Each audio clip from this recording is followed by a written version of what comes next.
Hello students. आज हम लोग स्टार्ट करेंगे देखना जॉन लॉक के बारे में। He is a very important British political thinker जिन्होंने इंडिविजुअलिज्म को एक ग्रेट हाइट पे पहुंचाया। Individualism is essentially a modern political thinking जिसको सब्सटेंस दिया, जिसको कंटेंट दिया है जॉन लॉक ने। हम लोग देखेंगे जॉन लॉक की मदद से कि एग्जैक्टली इंडिविजुअलिज्म है क्या और कैसे उन्होंने कंट्रीब्यूट किया है इन मॉडर्न पॉलिटिकल थिंकिंग।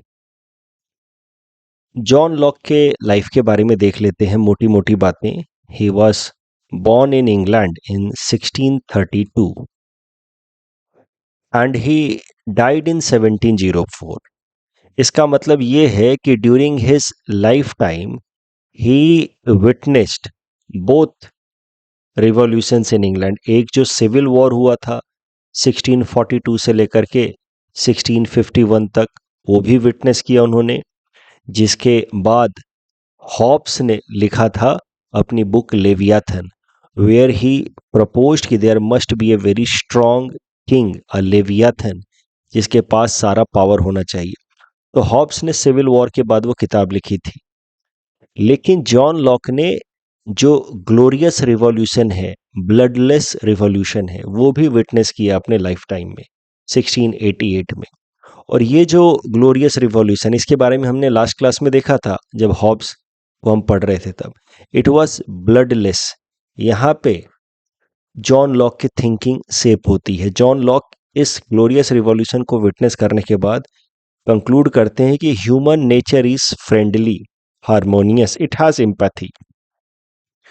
तो देखिए, दो थिंकर्स एक ही समाज में जन्म लेते हैं, हॉब्स और दूसरे हैं लॉक, लेकिन दोनों अलग अलग घटनाओं से ज़्यादा इंस्पायर्ड होते हैं। और Hobbes ends up concluding that human is nasty, selfish, brutal, जबकि लॉक जब देखते हैं कि ब्लडलेस ट्रांजिशन ऑफ पावर, तो कहते हैं कि ह्यूमन नेचर इज फ्रेंडली। और यहीं से दोनों की थ्योरी में काफ़ी अंतर आएगा, जबकि दोनों का मकसद एक ही है। क्या मकसद है वो हम आने वाले स्लाइड्स में देखेंगे। अभी तो हम लोग बेसिक लाइफ के बारे में देख रहे हैं जॉन लॉक के, सो फैक्चुअल चीज़ें देख रहे हैं। जॉन लॉक की जो सबसे महत्वपूर्ण किताब है वो है टू ट्रिटाइजेस ऑफ गवर्नमेंट, जो 1689 में पब्लिश हुई right after this glorious revolution. Two treatises मतलब टू इम्पॉर्टेंट पार्ट या वर्क ऑन गवर्नमेंट। तो बेसिकली इस किताब में दो मुख्य पार्ट हैं या कंपोनेंट हैं।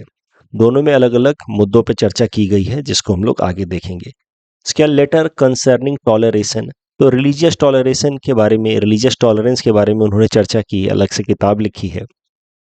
और जॉन लॉक का कंट्रीब्यूशन फिलॉसफी में भी बहुत है। अपार्ट फ्रॉम पॉलिटिकल साइंस, उनका फिलॉसफी में भी एक सिग्निफिकेंट कंट्रीब्यूशन है। He is considered to be father of modern empiricism. जैसे डेकार्ट को कहा जाता है father of modern rationalism in philosophy, इनको कहा जाता है father of modern empiricism along with Francis Bacon. तो फिलॉसफी की दुनिया में आपको पता है कि एक ब्रांच है एपिस्टेमोलॉजी, जहाँ पे एक बहस है कि आखिर नॉलेज बनती कैसे है। नॉलेज बनने के लिए दो मेन आइडियाज प्रपोज किए गए हैं, दो मेन तरीके प्रपोज किए गए हैं। इसके बेसिस पे दो ब्रांच ऑफ फिलोसोफर्स हुए हैं। रैशनलिस्ट्स, जिनका मानना है कि knowledge formation happens through reasoning, और दूसरे हैं एम्पिरिसिस्ट्स, जिनका मानना है कि knowledge formation happens through experience. ये जो डिफरेंस है, it started right since ancient time, जब प्लेटो और सोक्रेटिस जैसे थिंकर्स रैशनलिस्ट हुए, जबकि Aristotle was more in line of empiricism. और ये बहस अभी तक चल रही है। इसमें काफ़ी हद तक एक कंक्लूसिव आर्ग्यूमेंट दिया था इमैनुअल कांट ने, उसके बारे में कभी और चर्चा करेंगे। चूंकि हम फिलॉसफी तो पढ़ नहीं रहे, एपिस्टेमोलॉजी पढ़ नहीं रहे, इसलिए इसमें ज़्यादा हम डिटेल में नहीं जाएंगे। बस जान लीजिए कि जॉन लॉक ने मॉडर्न टाइम में फिलॉसफी की दुनिया में एपिस्टेमोलॉजी यानी कि थ्योरी ऑफ नॉलेज में strong arguments दिए हैं in favor of empiricism. That means knowledge forms through experience, and that is why he is also considered as father of empiricism in modern philosophy. Not important from our context because we are focusing on his political theory. So हमारे लिए उनकी सबसे महत्वपूर्ण किताब है to ट्रीटाइजेस of government, और इसमें जो उन्होंने आर्ग्यूमेंट्स दिए हैं, that on that basis he is called as father of liberalism, father of individualism या father of individual rights. He is also known as father of representative democracy. ऐसा उनको क्यों कहा जाता है, ये सब चीज हम लोग एक एक करके देखेंगे। तो जॉन लॉक के बारे में मोटी मोटी बातें हैं। सबसे महत्वपूर्ण इस पेज पे बात है कि he witnessed glorious revolution that shaped his understanding about human nature. Now moving forward, let us quickly revise British history, जो हमने हॉब्स के दौरान भी देखा था। देखिए, ब्रिटेन के अंदर एक पार्लियामेंट का कॉन्सेप्ट लाया गया 1295 में, जब नाम का बस एक पार्लियामेंट बनाया गया, but entire power still remained concentrated in the hands of the king. फिर पार्लियामेंटेरियंस धीरे धीरे ज्यादा पावर डिमांड करने लगे और एक सिविल वॉर हुई 1642 से लेकर के 1651 के बीच में, इंग्लिश सिविल वॉर कहा जाता है। It was war between parliamentarians versus royalist. तो रॉयलिस्ट में बेसिकली हो गए किंग और उनके सपोर्टर्स, और पार्लियामेंटेरियंस में थे emerging capitalist class, emerging new land owners. ये जो सिविल वॉर था दैट वाज वेरी वॉयलेंट। इसमें जो किंग चार्ल्स वन थे वो एग्जीक्यूट भी हुए, और ये वक्त था जब पूरा का पूरा Europe, not just Britain but पूरा का पूरा यूरोप जो है वो मेडिएवल एरा से ट्रांजिशन कर रहा था towards the modern era. It was the time जब रेनेसा एंड इनलाइटेनमेंट का इम्पैक्ट दिख रहा था, साइंटिफिक रिवॉल्यूशंस हो रहे थे। ये वो वक्त था जब ट्रांजिशन हो रहा था मेडिएवल से मॉडर्न एरा, यानी कि influence of God and religion was on decline and modern thinking, human centric thinking was on the rise.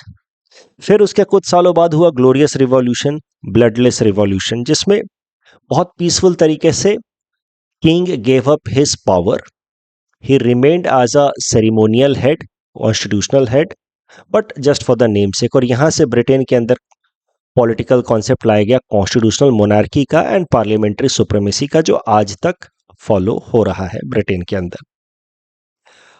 अब जो मेडिएवल टाइम था वहां का जो सोशल इकोनॉमिक कंडीशन था उसको कहा जाता है फ्यूडल सिस्टम, जिसके बारे में हमने पहले भी देखा। फ्यूडल सिस्टम में there were different layers of hierarchy. सबसे ऊपर किंग है, किंग के नीचे नोबल क्लास, नोबल्स के नीचे है knights who had some lands as well as their own castles, और नाइट्स के नीचे थे पीजेंट्स, लैंडलेस वर्कर्स, और peasants would work for knights. Knights की जो एलिजियंस थी it was towards the noble class and nobles had allegiance towards the king. तो knights would fight against the king also if their noble leader would ask them to do so. ये इस तरीके का feudal structure था, hierarchical division of power था। ये medieval time में European society ऐसी थी जिसको हमने कहा फ्यूडल सिस्टम। अब धीरे धीरे धीरे धीरे क्या हुआ, मॉडर्न थिंकिंग आ रही थी, साइंटिफिक डेवलपमेंट हो रहा था। अब धीरे धीरे इकोनॉमी भी डाइवर्स हो रही थी, नए तरीके की इकोनॉमिक एक्टिविटी जिसमें ट्रेड और नए नए तरीके के कॉमर्स, हैंडीक्राफ्ट बिजनेसेस, ये सब राइज हो रहे थे। अब सिर्फ एग्रीकल्चर नहीं हो रहा था, and that is the reason why these peasants class, इनमें से कुछ अब एक मिडिल क्लास की तरह इमर्ज होने लगे, जिनको नाम दिया गया bourgeois class. Bourgeois literally means middle class. So there was now emergence of some traders या कैपिटलिस्ट। तो समाज जो है वो अब मेडिएवल एरा से मॉडर्न एरा की तरफ जा रहा है। जो फ्यूडलिस्टिक सोशल इकोनॉमिक सिस्टम है वो अब धीरे धीरे ब्रेक हो रही है।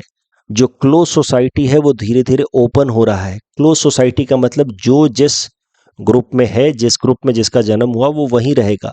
अब नई चीजें भी आ रही हैं, समाज के अंदर फ्यूजन हो रहा है, मोबिलिटी हो रही है, मतलब these people are also becoming rich, some of them are emerging rich, having land owners. ये इनके पास जब पैसे आ रहे हैं क्योंकि ये ट्रेड कर रहे हैं, ट्रेड कर रहे हैं तो पैसे आ रहे हैं, पैसे के मदद से they are also buying lands. So like knights they are also having now land. So नए तरह के land owners, middle class traders and capitalist were emerging. ये सब कुछ हो रहा है ब्रिटेन के अंदर। अब ये बॉर्जुआज आप ही सोचिए, जब सिविल वॉर होगा 1642 से 1651 वाला, उस टाइम में ये क्या चाहेंगे? उस टाइम में चाहेंगे कि चाहे जो हो, पीस स्टेबिलिटी बनी रहे, केओस ना फैले, क्योंकि ट्रेड के लिए सबसे ज्यादा जरूरी है स्टेबिलिटी। स्टेबिलिटी जरूरी है। लेकिन जब स्टेबिलिटी आ जाएगी, जब ऑर्डर आ जाएगा समाज में, तब ये क्या चाहेंगे? तब ये चाहेंगे ग्लोरियस रिवॉल्यूशन के टाइम तक ये चाहेंगे कि प्रॉपर्टी राइट्स इनके इंश्योर किए जाए। अगर इन्होंने कोई जमीन खरीदी है तो वो जमीन की ओनरशिप इनकी रिटेन हो और ये पास कर पाए from one generation to another generation. ये चाहेंगे कि सरकार इनके पर्सनल मामले में, खासकर राइट टू प्रॉपर्टी पे बहुत ज्यादा इंटरफेयर ना करे। रिलीजन के नाम पे इनके इनके ऊपर अनड्यू कंडीशंस ना इंपोज किए जाए। So they would support religious tolerance also. तो अब जो मैं बात कह रहा हूं वो ध्यान से सुनिए। हॉब्स, जिनके बारे में आप ऑलरेडी पढ़ चुके हैं, और जॉन लॉक, जिनके बारे में आज आप पढ़ेंगे, दोनों को कहा जाता है that they were the thinker of bourgeois class, philosopher of bourgeois class. दोनों ही चाहते थे कि इस बॉर्जुआ क्लास के इंटरेस्ट को प्रोटेक्ट किया जाए। लेकिन हॉब्स इस दौर में थे जब सिविल वॉर चल रहा था, और इस कारण से हॉब्स जिस तरह की थ्योरी देंगे उसमें मुख्य फोकस जो है वो लॉ एंड ऑर्डर को प्रोटेक्ट करने में है, ऑर्डर मेंटेन करने में है, केओस को प्रिवेंट करने में है। लेकिन जब लॉक आएंगे लगभग 30 साल बाद, 35 इयर्स बाद, तब तक ब्रिटिश सोसाइटी में ऑर्डर मेंटेन हो चुका है। अब ट्रेड और ज्यादा फ्लरिश हो रहा है, और भी नए नए trader class, capitalist class emerge हो रहे हैं। अब ये जो कैपिटलिस्ट हैं, इनकी मुख्य चिंता है कि इन्होंने जो जमीनें खरीदी हैं वो इनके साथ रहे, ये अपने अगले जनरेशन को पास कर पाए। क्योंकि जो मेडिएवल टाइम था, जब फ्यूडलिस्टिक समाज था, उस टाइम में common people could not own lands, क्योंकि उस टाइम में माना जाता था कि जमीन की ओनरशिप सिर्फ किंग या उनके नोबल्स ही कर सकते हैं। Reason being they are representative of God, और जमीनों को, धरती को गॉड ने बनाया है, और ये गॉड्स के ही बच्चे हैं, रिप्रेजेंटेटिव्स हैं या उनके सन्स हैं। That is why only they can own lands, king, noble या कुछ हद तक नाइट्स। असल में होता क्या था, किंग एंड नोबल्स के पास ही जमीनें होती थी। नोबल्स क्या करते थे, नाइट्स को जमीनों का रखवाला बना देते थे, तो ओनरशिप तो इन्हीं दोनों के पास रहती थी, किंग्स एंड नोबल्स। माना जाता था कि they are the son of God. लेकिन अब धीरे धीरे वो मेडिएवल थिंकिंग खत्म हो रही थी। भाई ये लोग भी जमीनें खरीद रहे थे, अब ट्रेडिशनल थिंकिंग जा रही थी। अब इनकी चिंता थी कि हमारी जमीनों की ओनरशिप बनी रहे, ऐसा ना हो कि वो ट्रेडिशनल या मेडिएवल आइडियाज को इम्पोज करके हमारी जमीनें छीन ली जाए। So now they wanted some thinker to propose such idea जिससे उनकी राइट टू प्रॉपर्टी बरकरार रहे। तो इसी कारण से यहाँ पे आएंगे जॉन लॉक, और जॉन लॉक ऐसी ऐसी बातें करेंगे जिससे इनकी राइट टू प्रॉपर्टी एंड की बात होगी, रिलीजियस टॉलरेंस की बात होगी, गवर्नमेंट के ऊपर लिमिटेशन की बात करेंगे। जॉन लॉक की थ्योरी इसी डायरेक्शन में बात करती है। इसीलिए जॉन लॉक, आप देखिए जॉन लॉक की किताबें, he has written on religious toleration, he has these two treatises of government में he has talked of limited government, he will also in these two treatises of government will also talk about right to property. So John Locke and उनके पहले Thomas Hobbes दोनों कहे जाते हैं thinker of bourgeois class, लेकिन दोनों का वक्त अलग है, इसीलिए दोनों की थ्योरी थोड़ी थोड़ी अलग है, बट दोनों ही एक तरीके से बॉर्जुआ क्लास के इंटरेस्ट को प्रोटेक्ट करने की बात करते हैं। अब थोड़ा और डीप में समझिए एक बात को। एक थिंकर है मॉडर्न टाइम के, कार्ल मैनहम, हंगरी के सोशियोलॉजिस्ट हैं, यानी कि सोशियोलॉजी फील्ड के थिंकर हैं। ये पॉलिटिकल थिंकर नहीं है ये। और ये क्या कहते हैं पॉलिटिकल थ्योरीज को लेकर के, जो भी पॉलिटिकल थ्योरीज दी जाती हैं अलग अलग पॉलिटिकल थिंकर्स द्वारा, उसके लिए उन्होंने एक बात कही है, बड़ी गहरी बात है, कि political theory is not a product of abstract reasoning, it reflects interest, values and power relation of different social groups. वो कहते हैं कि कोई भी पॉलिटिकल थ्योरीज प्योर रीजनिंग के बेसिस पे नहीं दी गई है। पॉलिटिकल थ्योरीज दी जाती है किसी एक पर्टिकुलर ग्रुप के इंटरेस्ट को प्रोटेक्ट करने के लिए। फॉर एग्जाम्पल, आप देखेंगे कि सर सैयद अहमद खान एक लीडर है माइनॉरिटी कम्युनिटी से ड्यूरिंग या बिफोर इंडिपेंडेंस टाइम, तो उनकी थ्योरीज में माइनॉरिटी की बात ज्यादा होगी। ऐसा अगर कार्ल मैनहेम के नजरों से देखा जाए तो, महात्मा गांधी, ऐसा कार्ल मैनहेम के नजरों से देखा जाए तो वो खुद सवर्ण थे, तो वो कहीं ना कहीं वर्ण सिस्टम को सपोर्ट करेंगे। डॉक्टर बी आर अम्बेडकर पिछड़ी जाति से थे, सो कॉल्ड बैकवर्ड क्लास, तो वो कहीं ना कहीं अपनी क्लास के इंटरेस्ट को सपोर्ट करेंगे। तो ये पॉलिटिकल थ्योरीज जो हैं वो दिखती हैं कि रीजनिंग के बेसिस पे हैं। प्लेटो भी दिखा रहा है कि, अगर कार्ल मैनहेम से पूछा जाए तो कहेंगे कि प्लेटो भी बस दिखा रहा है कि एक पॉलिटिकल थिंकर को किंग होना चाहिए, पॉलिटिकल किंग का कॉन्सेप्ट होना चाहिए, और उसके लिए लॉजिकल आर्ग्यूमेंट्स देता है कि उसके अंदर विजडम की भावना होती है, but ultimately he wanted to serve his own interest, he himself wanted to become philosopher king. तो कोई भी थ्योरी दी जाती है with the goal of protecting interest of certain social groups।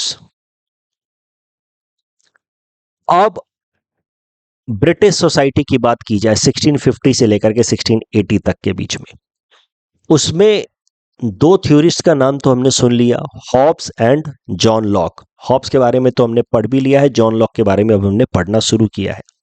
लेकिन ये दौर था जब ब्रिटेन के अंदर तीन थ्योरिस्ट्स महत्वपूर्ण हुए, हॉब्स, लॉक और उसके अलावा एक और हैं जिनका नाम है रॉबर्ट फिल्मर। अब रॉबर्ट फिल्मर ने जो थ्योरीज दी हैं, it is in line with the interest of this feudal Lord aristocrat class. मैंने जैसे आपको कहा, हर एक थ्योरी या हर एक थिंकर जो है वो किसी सोशल ग्रुप के इंटरेस्ट को प्रोटेक्ट करने के लिए अपनी थ्योरी देता है। तो Robert Filmer himself was from feudal aristocracy class and he has given a theory to support the interest of feudal aristocracy class। क्या थ्योरी दी है रॉबर्ट फिल्मर ने, वो हम देखेंगे। वहीं अगर बात की जाए हॉब्स की, लॉक की, so they are considered as political thinker of this rising capitalist class या bourgeois class. Bourgeois class itself means middle class, जो इमर्जिंग मिडिल क्लास है। दोनों इस क्लास के थिंकर हैं, इस क्लास के इंटरेस्ट को सपोर्ट कर रहे हैं, लेकिन उनका टाइमिंग थोड़ा अलग अलग है, and that is why their attitude towards human nature is different, या overall their theory is different. So आप देखेंगे कि रॉबर्ट फिल्मर इस टाइम में भी कोशिश कर रहा है कि कैसे भी हो फ्यूडल आइडियाज को प्रमोट किया जाए, बोले जाए कि ना, सिर्फ किंग और नोबल क्लास ही लैंड ओन कर सकता है, ये लोग नहीं ओन कर सकते, इनका राइट ही नहीं बनता। रॉबर्ट फिल्मर अभी भी यही कोशिश कर रहा है कि पीछे लेकर के जाया जाए। हॉब्स कोशिश कर रहे हैं कि कैसे समाज में केओस को प्रिवेंट किया जाए, एक ऑल पावरफुल लेवियाथन बनाया जाए। और इस वक्त तक आ जाएंगे लॉक, वो चाहेंगे कि कैसे इन लोगों की राइट टू प्रॉपर्टी को भी मेंटेन किया जाए, इस राइजिंग बॉर्जुआ क्लास की राइट टू प्रॉपर्टी को भी मेंटेन किया जाए, उस हिसाब से थ्योरी देंगे। अब दोनों, Hobbes and Locke, both are thinker of bourgeois class, पर दोनों का टाइमिंग अलग अलग है, लगभग 25-30 साल का अंतर है, और इसीलिए उनके मकसद भी अलग हैं। दोनों का एक्सपीरियंस भी थोड़ा अलग अलग है। हॉब्स ने एक्सपीरियंस किया है ये ब्लडी रिवॉल्यूशन, इस कारण से इनका understanding about human nature is pessimistic, कहते हैं human nature is nasty, selfish, brutal. जबकि लॉक ने विटनेस किया ये ग्लोरियस रिवॉल्यूशन, तो इस कारण से ह्यूमन नेचर को लेकर के ही इज ऑप्टिमिस्टिक। लेकिन दोनों इंटरेस्ट इसी क्लास के को प्रमोट करने की कोशिश कर रहे हैं, इसी क्लास के इंटरेस्ट को फर्दर करने की कोशिश कर रहे हैं। तो हमें लॉक को अगर समझना है, जो हम आने वाले 1-2 वीडियो में समझने की कोशिश करेंगे, तो हमें वो दौर समझना होगा, वो कॉन्टेक्स्ट समझना होगा जिस कॉन्टेक्स्ट में लॉक अपनी थ्योरी दे रहे हैं, क्योंकि every thinker is child of his time. तो रॉबर्ट फिल्मर के बारे में जैसा मैंने आपको बताया, ये इस दौर के थिंकर थे जिस वक्त हॉब्स एंड लॉक भी अपनी थ्योरीज दे रहे हैं ब्रिटिश सोसाइटी, और वो इस क्लास को बिलोंग करते हैं, और इस क्लास के इंटरेस्ट को प्रोटेक्ट करने के लिए वो अपनी थ्योरी देंगे, because every theory is actually a kind of attempt to protect interest of social group, खासकर जिससे वो इंसान बिलोंग करता है। तो Robert Filmer, he himself was from feudal background and he wanted to defend property rights of feudal lords, कि ना feudal lords ही land के ओनर्स हो सकते हैं, तुम कैसे हो सकता है, तुम नहीं हो सकता। अब उन्होंने एक किताब लिखी है पैट्रियार्का, वो किताब लिखी गई है 1630 में, उसके बाद इनकी डेथ हो गई रॉबर्ट फिल्मर की, लेकिन इस किताब को बाद में 1680 में पब्लिश किया गया, पॉपुलराइज किया गया। इस किताब में इन्होंने क्या लिखा है, इस किताब का नाम ही है Patriarcha. Patriarcha simply means a big family, जिसका जो हेड ऑफ द फैमिली है वो खुद गॉड है। पैट्रियार्क मतलब वैसे भी होता है head of the family, Patriarcha means a big family whose head of the family is God himself. तो कहते हैं रॉबर्ट फिल्मर की ये जो धरती है it is one large family, इस फैमिली का हेड है गॉड, और गॉड ने अपने सन एडम को इस अर्थ के ऊपर पहला किंग बना करके भेजा, और जितने भी किंग्स हैं, सक्सेसिव किंग्स, ये जो लोग हैं, ये जो लोग हैं किंग या नोबल्स, ये हैं असल में एडम के बच्चे। तो गॉड का चाइल्ड है एडम, और एडम का चाइल्ड है तमाम किंग्स, और चूंकि गॉड ने अर्थ को बनाया है, इस कारण से अर्थ के लैंड के ऊपर एंड प्रॉपर्टी के ऊपर सबसे पहला हक एडम का होना चाहिए, और एडम के बाद उनके बच्चों का होना चाहिए। इस तरीके से अपनी बुक पैट्रियार्का में, ये ऑफ कोर्स मतलब बहुत ज्यादा लॉजिक है नहीं इसमें, लेकिन हर आदमी कुछ ना कुछ लॉजिक देकर के, आर्गुमेंट देकर के अपने इंटरेस्ट को प्रोटेक्ट करने की कोशिश करता है। रॉबर्ट फिल्मर भी कर रहे हैं, फ्यूडल क्लास के इंटरेस्ट को प्रोटेक्ट करने के लिए, किंग एंड नोबल क्लास के इंटरेस्ट को प्रोटेक्ट करने के लिए। कहते हैं कि हम लोग जो हैं, we the noble class and kings are basically son of gods, हमारा जो पूर्वज है वो है एडम, बाकी लोगों को भगवान ने बनाया है लेकिन वो भगवान के बच्चे नहीं हैं, और इस कारण से उनका किसी भी प्रॉपर्टी पे, खासकर लैंड पे कोई हक नहीं बनता। तो Adam was the first king, और उसके बाद के जो भी किंग्स हैं वो एडम के ही बच्चे हैं, और इस कारण से जो किंग्स हैं उनका एब्सोल्यूट अथॉरिटी है over the political issues, plus they should have absolute control over wealth, ऐसा कहते हैं रॉबर्ट फिल्मर। किंग को कोई कंसेंट लेने की जरूरत नहीं है लोगों से बिफोर मेकिंग एनी लॉ और taking any decision. Absolute right of kings and that too on the basis of divine theory, वो प्रमोट करने की कोशिश कर रहे हैं। तो देखिए, हर मतलब मेडिएवल टाइम में माइंडसेट यही था, मेडिएवल टाइम का आइडिया ही यही था कि the kings are there ruling a state not because they are most competent but because they are representative of the god। तो medieval टाइम में पॉलिटिकल थ्योरी को कहा जाता ही है divine theory of kingship, is the king is ruling because he is representative of God. इसी idea को Robert Filmer कहीं ना कहीं सपोर्ट कर रहे हैं। थोड़ा क्रोनोलॉजिकल सीक्वेंस देखिए और बेहतर समझ आएगा। पैट्रियार्का बुक लिखी गई 1630 में रॉबर्ट फिल्मर द्वारा, supporting the right of property of feudal lords and Kings आज डिवाइनली ऑर्डेन्ड, यानी कि भगवान का आदेश है कि तुम्हारा अधिकार है प्रॉपर्टी के ऊपर। अब ये किताब लिखने के बाद रॉबर्ट फिल्मर की डेथ हो गई थी। कुछ सालों के बाद लेवियाथन किताब लिखी गई 1651 में हॉब्स द्वारा, और हॉब्स ने ये डिवाइन थ्योरी ऑफ स्टेट को चैलेंज किया कि ना, स्टेट को भगवान ने नहीं बनाया है, स्टेट को इंसानों ने बनाया है सोशल कॉन्ट्रैक्ट की मदद से, ताकि वो हमारे राइट टू लाइफ को प्रोटेक्ट कर पाए, जो हमारा मोस्ट इंपॉर्टेंट राइट है, नेचुरल राइट है, उसको प्रोटेक्ट करे। तो कहीं ना कहीं लेवियाथन बुक जो है it is directly challenging Patriarcha. अब पैट्रियार्का को पब्लिश करवाया गया 1680 में by the feudal lords. Robert Filmer मर चुके हैं but it was published in 1680, written in 1630 but published in 1680। Leviathan was written and published 1651। Patriarcha को पब्लिश कराया गया, पॉपुलराइज करा रहे हैं feudal lords just to promote their idea.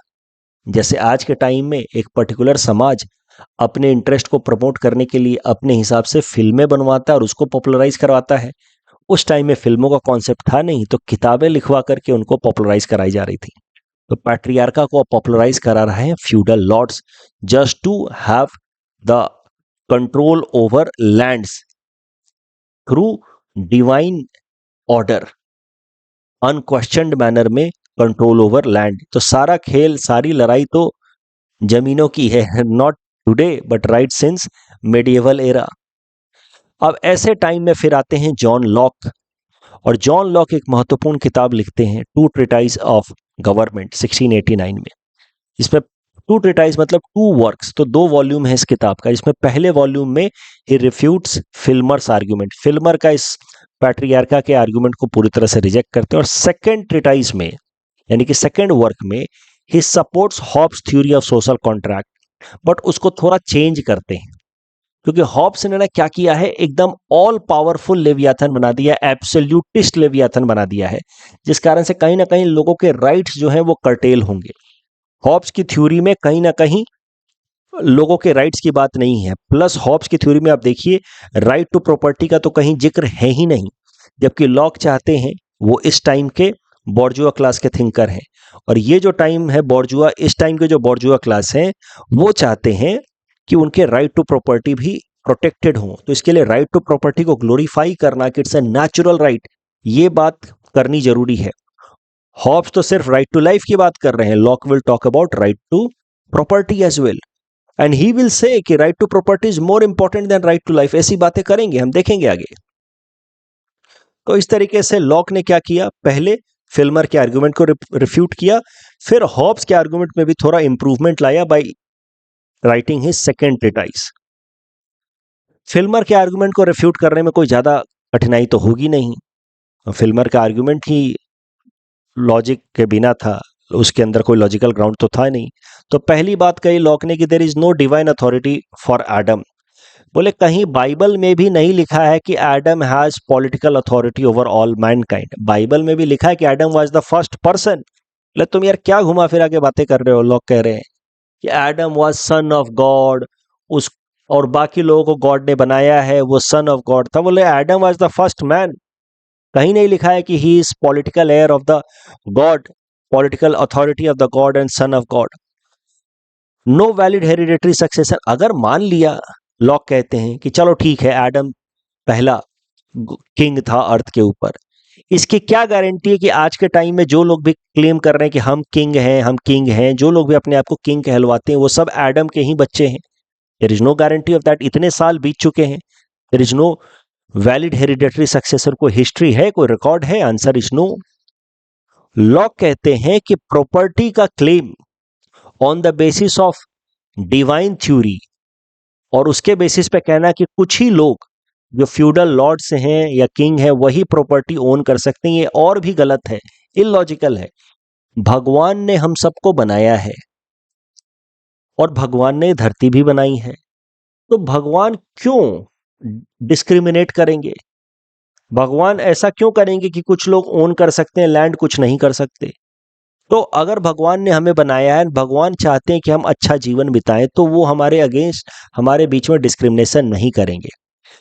और फिर इस बेसिस पे प्रॉपर्टी का जो क्लेम है उसको भी रिफ्यूट करते हैं जॉन लॉक कि only few people can have claim over property, the feudal Lord's, that is not justified.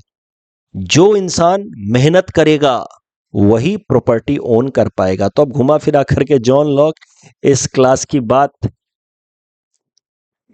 घुमा फिरा करके जॉन लॉक इस क्लास की बात कि भाई जो मेहनत करेगा उसी की प्रॉपर्टी होनी चाहिए, उधर आ रहे हैं। तो हर आदमी अपनी थ्योरी देता है, घुमा फिरा करके एक पर्टिकुलर क्लास के इंटरेस्ट को प्रोटेक्ट करने की कोशिश करता है। तो इस बेसिस पे जॉन लॉक ने फर्स्ट ट्रिटाइज में तो फिल्मर के आर्गुमेंट को रिफ्यूट किया। अब सेकंड ट्रिटाइज में he will talk about his own social contract. वो मानते हैं हॉब्स की तरह, he also belongs to social contract tradition John Locke, but उसमें कुछ बदलाव करेंगे as per the need of the hour. उनका ह्यूमन नेचर को लेकर के एक्सपीरियंस भी अलग है। ह्यूमन नेचर इनके हिसाब से थोड़ा इम्पैथी वाला है, क्योंकि वो किस टाइम को बिलोंग करते हैं, वो बिलोंग करते हैं इस दौर को। तो अपना एक अलग थ्योरी देंगे, सोशल कॉन्ट्रैक्ट में ही थोड़ा सा बदलाव करते हुए जॉन लॉक एक अलग थ्योरी देंगे, जिसको हम लोग कल के वीडियो में देखेंगे। John Locke is very important, इसीलिए मैंने सेकंड ट्रीटाइज को अलग से करने का फैसला किया है, क्योंकि जॉन लॉक की मदद से ही आपको समझ आएगा कि आज के टाइम में जो अलग अलग देशों के अंदर, खासकर यूएस के अंदर या भारत के अंदर, जो कॉन्सेप्ट ऑफ फंडामेंटल राइट है हमारे संविधान में, वो जॉन लॉक की थ्योरी से ही निकल करके आता है। उसके अलावा जॉन लॉक की थ्योरी से आपको देखने को मिलेगा ड्यू प्रोसेस ऑफ लॉ, जो कॉन्सेप्ट हमारे देश में फॉलो होता है आफ्टर मेनका केस।